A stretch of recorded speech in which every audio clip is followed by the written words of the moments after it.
Mulyadi Purba, SPT MT, salah satu dosen di Universitas HKBP Nomensen Pematang Siantar, berada di Fakultas Teknik dan Pengelolaan Sumber Daya Perairan di program studi Teknik Mesin.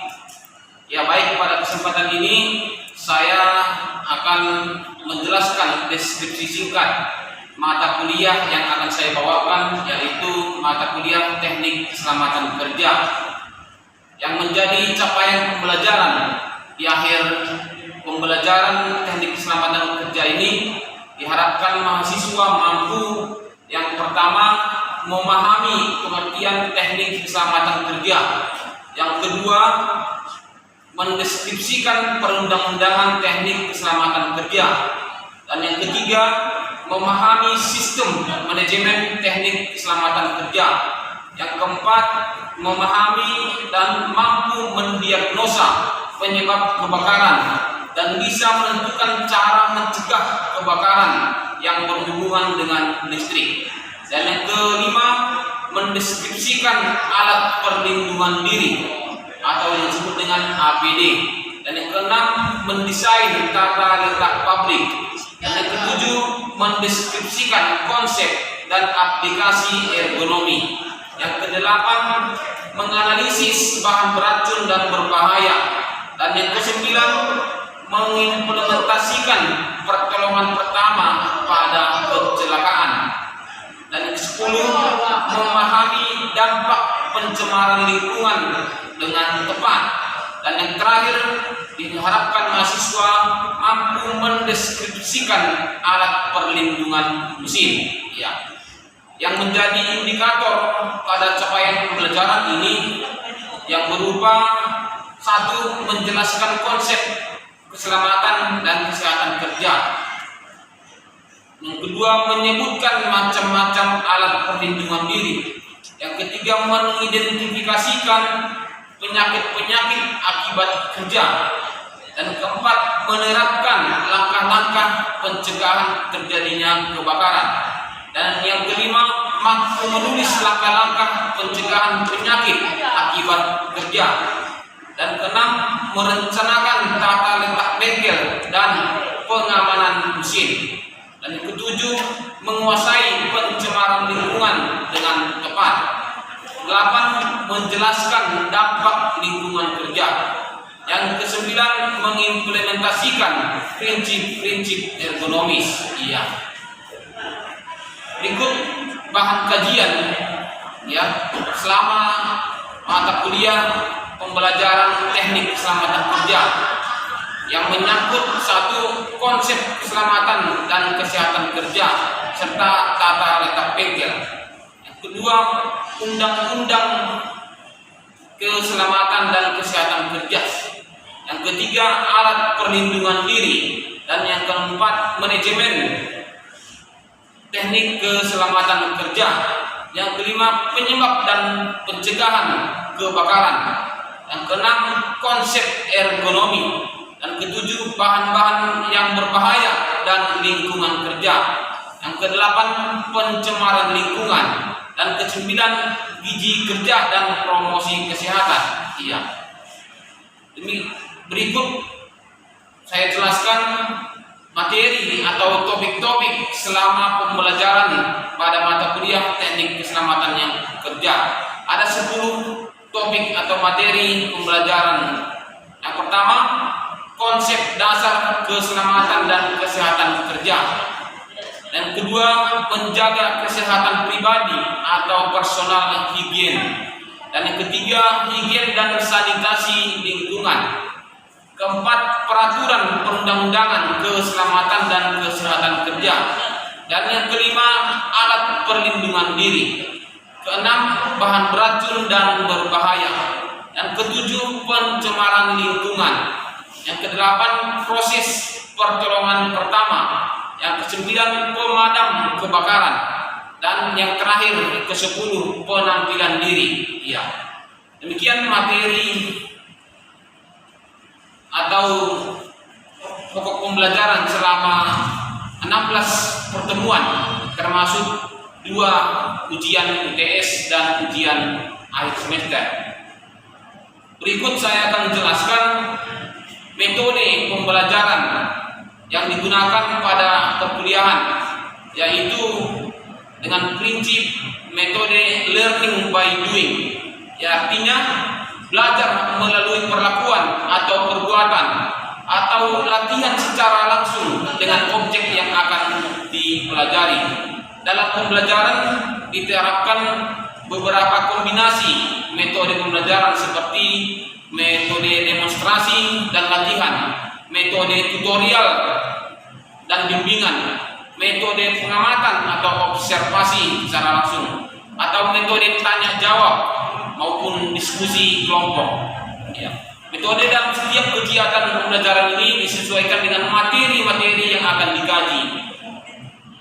Materi yang akan dikaji dalam arti apa yang terjadi pada saat pembelajaran berlangsung. Berikut bobot mata kuliah teknik keselamatan kerja, yaitu 2 SKS, ya, yang dibutuhkan pertemuan selama 16 kali pertemuan, ya, 14 kali proses pembelajaran dan 2 kali ujian UTS dan ujian UAS, ya. Tatap muka selama 2 kali 50 menit setiap pembelajaran. Adapun yang menjadi tagihan pembelajaran yang akan dilakukan, yang akan dipersiapkan oleh mahasiswa. Yang pertama, tugas pertama yaitu critical book atau report, ya, yaitu tugas individu masing-masing mahasiswa. Yang kedua, tugas penyusunan mata kuliah, ya, penyusunan makalah, ya, itu tugas secara berkelompok, ya. Yang ketiga, tugas yang ketiga mencari materi dari internet dalam bentuk jurnal, ya. Ini tugas secara individu kembali. Dan yang keempat, tugas membuat makalah dalam bentuk penyelesaian soal-soal, ya, yang sesuai dengan materi yang sudah diajarkan. Ya, ini tugas berkelompok, ya. Tugas pertama dan tugas ketiga itu tugas individu, masing-masing mahasiswa mengerjakannya. Tugas kedua dan tugas keempat itu dikerjakan secara kelompok. Masing-masing kelompok terdiri dari 4 sampai 5 mahasiswa. Berikut akan saya jelaskan bentuk dan kriteria penilaian tugas tersebut. Di mana tugas pertama tadi yaitu judul buku yang dikritik bebas, namun berhubungan dengan teknik keselamatan kerja, ya. Bentuk tugasnya itu laporan hasil critical book atau dalam bentuk hard copy atau soft copy yang dikumpul nanti ke dosen atau ke saya sendiri. Dan yang kedua, tugas kelompok yang terdiri dari 4 sampai 5 orang itu, ya, yang menyangkut penyusunan makalah teknik keselamatan kerja yang di dalamnya bab 1 pendahuluan, bab 2 studi kepustakaan, bab 3 pembahasan, dan bab 4 penutup, ya. Dan yang ketiga, tugas yang ketiga itu yang dikerjakan secara individu, ya, yang meliputi laporan materi yang diambil dari internet, ya, bisa diambil 3 topik, minimal 1 berbahasa asing, ya. Dan yang keempat, tugas yang keempat itu tugas kelompok yang terdiri dari 4 sampai 5 orang tersebut, yang meliputi membuat makalah sesuai dengan materi yang dia diberikan. Masing-masing kelompok materi yang berbeda, ya, yang sudah dipelajari selama perkuliahan. Demikian bentuk penilaiannya. Sekarang Bapak akan jelaskan kriteria penilaian, ya, baik tugas-tugas, baik latihan-latihan, baik ujian. Tugas yang pertama atau critical book report itu 15%. Tugas kedua atau penyusunan makalah atau tugas kelompok itu 15%. Tugas yang ketiga, latihan 1 sampai ke 4 itu 15%. Yang keempat, tes kognitif ya 15%. Yang kelima, tugas yang ketiga ya yang menyangkut materi yang diambil dari internet tadi, tugas individu itu 15%. Tugas yang keempat, membuat makalah sesuai materi yang diberikan, itu tugas kelompok, itu 20%. Dan yang terakhir, kehadiran dan aktivitas mahasiswa di kelas itu 5%. Sehingga ditotalkan ada 7 kriteria penilaian sehingga jumlahnya 100%. Ya.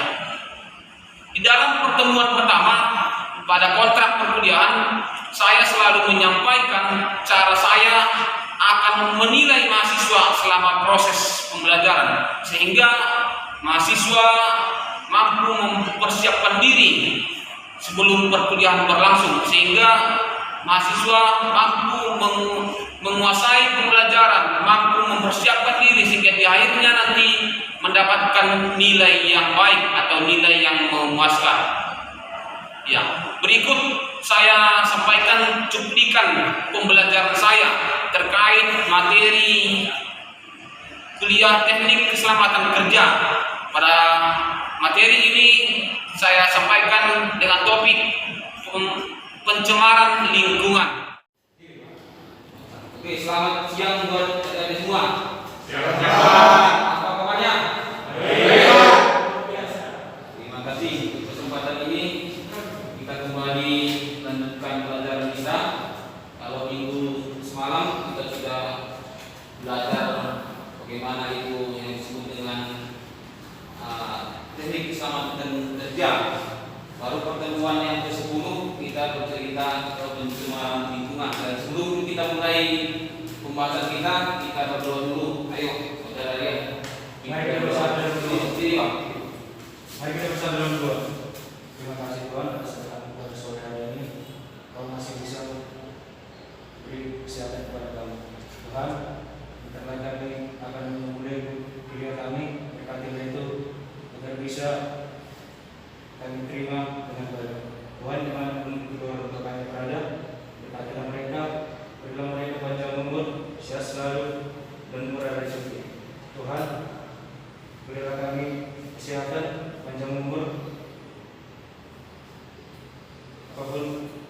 adapun dosa yang kami berbuat, sekali itu agar tidak terhalang oleh kasih-Mu yang kepada kami. Terima kasih Tuhan. Amin. Amin. Ya baik, buat adik-adik semua, kita masuk ke topik kita. Topik kita pada saat ini adalah pencemaran lingkungan. Ya, ternyata pencemaran lingkungan itu identik dengan bagaimana, di mana, dan kapan kita melakukan. Ya, apa saja yang menjadi poin penting dalam pencemaran lingkungan? Ya, yang menjadi pertama adalah kemampuan setelah mengikuti pelajaran ini. Diharapkan mahasiswa memahami yang dimaksud dengan dampak lingkungan kerja. Ya, dimanapun kita berada, baik di tempat kerja, baik di rumah kita masing-masing, baik dimanapun kita, apa yang mau kita pahami? Ya, lingkungan kerja itu kita pahami apa-apa yang akan kita kerjakan. Lalu selanjutnya ada 4 pembagian yang termasuk dalam pencemaran lingkungan. Yang pertama, pencemaran air, pencemaran tanah, pencemaran udara, dan pencemaran suara. Ya, buat kita kira-kira apa kira-kira ya yang menyebabkan terjadinya pencemaran air? Apa kira-kira yang menyebabkan terjadinya pencemaran tanah? Apa kira-kira yang menyebabkan terjadinya pencemaran udara? Yang menyebabkan terjadinya pencemaran suara? Apa akibatnya dari keempat hal ini? Dan bagaimana cara mengatasinya? Ya. Kira-kira dari kita, apa kira-kira yang menyebabkan pencemaran air? 1. Apa? Limbah. Iya, limbah. Berarti limbah yang tidak Iya, yang tidak berada pada tempatnya, berarti dibuang sembarangan. Lagi, sampah sembarangan. Ya, itu terkadang. Mana mau kita buat sampah sembarangan? Di mana masyarakat itu tak membuang sampah sembarangan? Kalau tidak ada tempat pembuangannya, ujung-ujungnya seperti itu. Apalagi kira-kira yang menyebabkan terjadinya pencemaran air? Ada lagi? Penebangan pohon, ya. Penebangan pohon, kalau tidak ada lagi yang menahan, ya, menahan tanahnya, menahan airnya, ujung-ujungnya bisa banjir. Apa kira-kira akibat dari pencemaran air?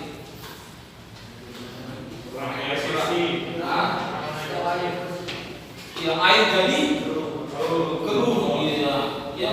Sekarang ini kan cuma rumah-rumah sudah jarang kita mendapatkan air yang bersih. Bahkan minum pun pakai apa kita sekarang ini? Harus pakai depotnya kan, keluar lagi uang. Bayar air udah 100.000, bayar air minum juga udah berapa ratus ribu, ya kan? Satu air 1 galon. Ya, harus air dari kampung ada juga sekarang ini karena keruh harus disaring lagi. Ya. Udah kita bayar, disaring lagi. Ya, itu akibatnya air jadi kotor. Baru apalagi akibatnya? Apa akibatnya kalau kesehatan kemana lainnya? Penyakit. Ya. Apa itu penyakit kalau air borok? Diare, gatal deh kan. Ada alergi? Ada pernah nggak dengar ada alergi air? Iya. Aku kalau nggak mandi air bersih aku tak bisa katanya. Ya pakai sekali deh kan. Aku kalau mandi air pam aku tak bisa katanya. Aku harus mandi air depot. Parah lagi dulu sama ngeri kali ya. Ada itu kalau artis itu mana mau itu pakai air pam, harus langsung dari depot itu disalurkan ke rumahnya. Ada uang yang banyak. Bagaimana cara mengatasi pencemaran air?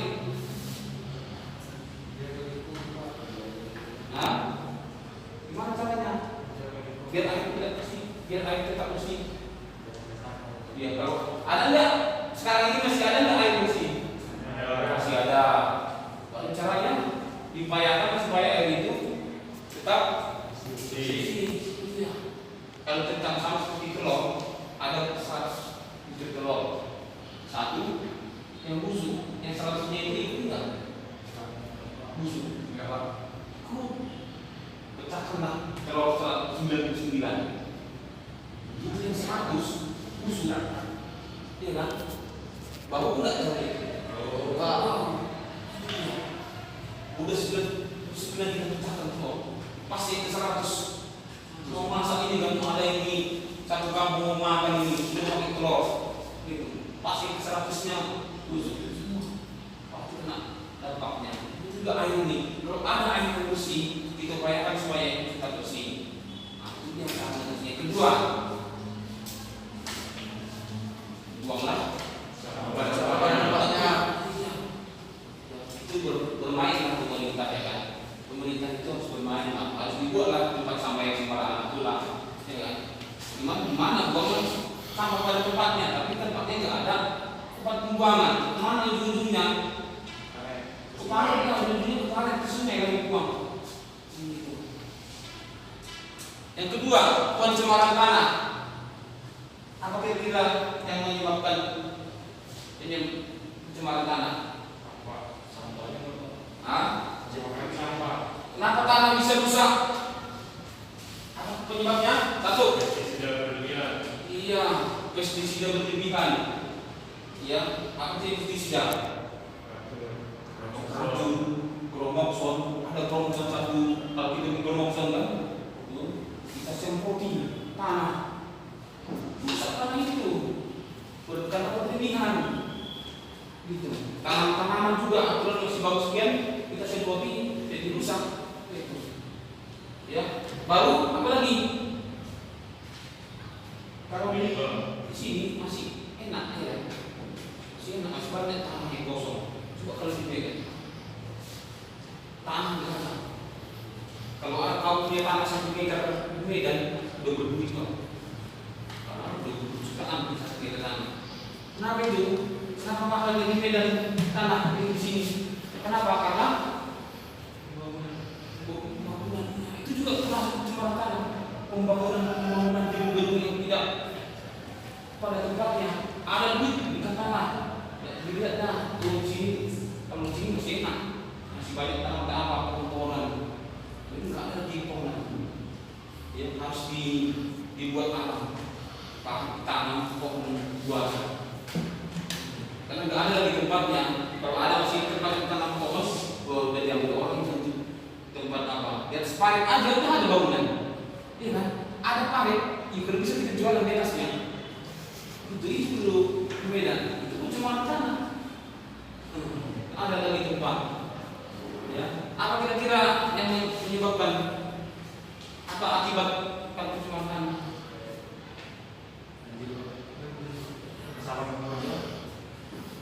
Tak ada tempat tinggal, ya kan? Dimanapun kita tak ada yang nyaman karena tanahnya sudah rusak. Kalau di sini menanam jeruk bisa masih hidup,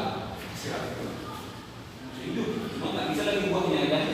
Nggak bisa lagi. Kalau di kampung sana tanam jeruk masih bisa dapatkan buah, nggak banyak. Tapi cuma bagaimana supaya mendapatkan buah yang banyak, pasti pakai pupuk dia.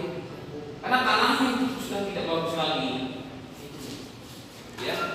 Yang ketiga, pencemaran udara. Apa yang menyebabkan terjadi pencemaran udara? Asap. Dari mana datangnya asap? Dari listrik, pabrik, ya, pabrik.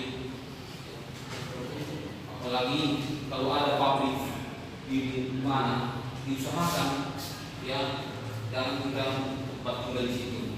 Tapi kalau ada rumahnya yang dekat pabrik, pasti dia dapat duit. Ya kan, sama kayak tower. Ya, rumah yang dekat dengan tower itu pasti dapat duit. Gimana caranya? Ya, karena akibat dari tower ini, ya terganggu perumahan yang sekitarnya. Itu juga kalau lokasi pabrik, mana sih pabrik? Di sini. Tanyalah rumah sekeliling itu, pasti dapat uang mereka. Ya, pasti dikasih duit. Berapa? Ya, di sekitar kami itu supaya apa? Tidak ribut, ditutup mulut. Tapi kalau itu kebanyakan, baru mungkin kalau estetis ini aman aja, mungkin diolah apanya. Cara membuang asapnya itu mungkin tak sampai merusak lingkungan. Kalau ada sampai merusak lingkungan, jalan pun nggak bisa lagi jalan. Karena apa? Asapnya ini. Apa lagi kira-kira pencemaran udara selain asap? Kebakaran hutan, ya kan? Bagaimana caranya? Ada aja orang yang menjaga. Makanya kalau diantisipasi, pemerintah bisa mendapatkan orang yang membakar hutan. Ya, karena mengganggu itu kan, mengganggu pesawat juga nggak bisa lewat. Bahkan tanah itu juga bisa erosi. Karena apa? Hutannya itu bisa erosi. Akibatnya sedikit hujan sekarang hujan setengah jam udah banjir. Kalau dulu hujan berhari-hari itu tidak banjir. Itu karena banyaknya pohon gitu.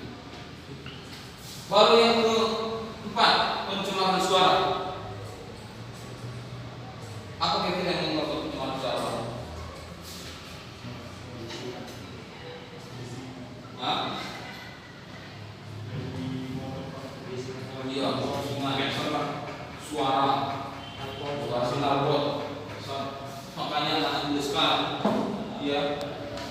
kereta baru, Pak, ini kereta baru ganti knalpotnya, wih, ini ngeri.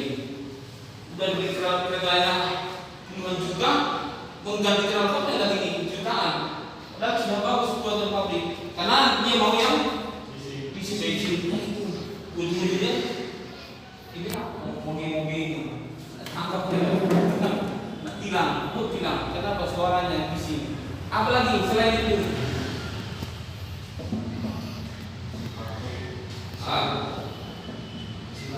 Bising pabrik, ya. Makanya kalau diusahakan suaranya itu diredam. Makanya kalau kita orang teknik ada peredam suara, ya. Kalau pabrik sekarang ya, kalau nggak tahu pabrik itu mungkin pabrik asal-asalan, suaranya sampai godok itu bising kan tetangga itu. Tapi kalau orang teknik, bagaimana supaya suara ini diredam? Bisa tidak untuk pencemarannya ke tetangga. Kenapa knalpot itu bisa bising kali? Karena suaranya tidak diredam. Ada sengaja orang mencetak knalpot tidak benar, ada itu.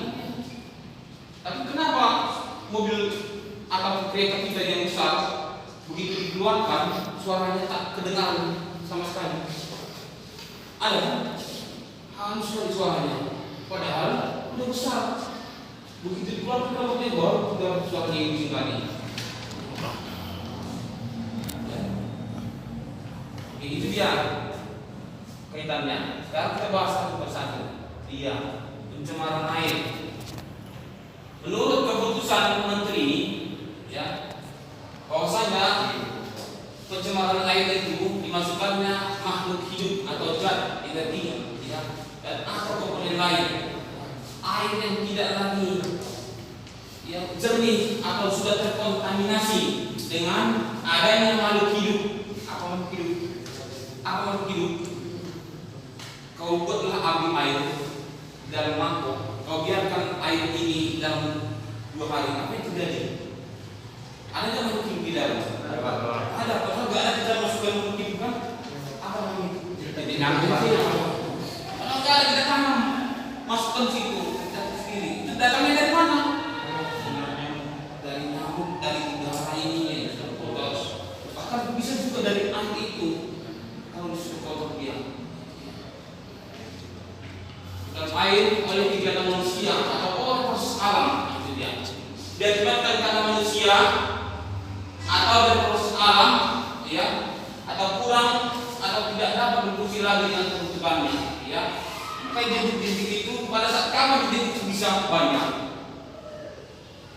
Kalau air banyak ataupun musim hujan, itu dia. Kalau musim itu karena itu proses alam. Coba kalau kering terus, air nggak ada, diparit kosong, ada nggak bintik? Nggak ada. Demikian cuplikan pertemuan pembelajaran saya secara tatap muka terkait dengan mata kuliah teknik keselamatan kerja yang pada materi pencemaran lingkungan. Semoga bermanfaat bagi kita semua. Sampai jumpa. Terima kasih.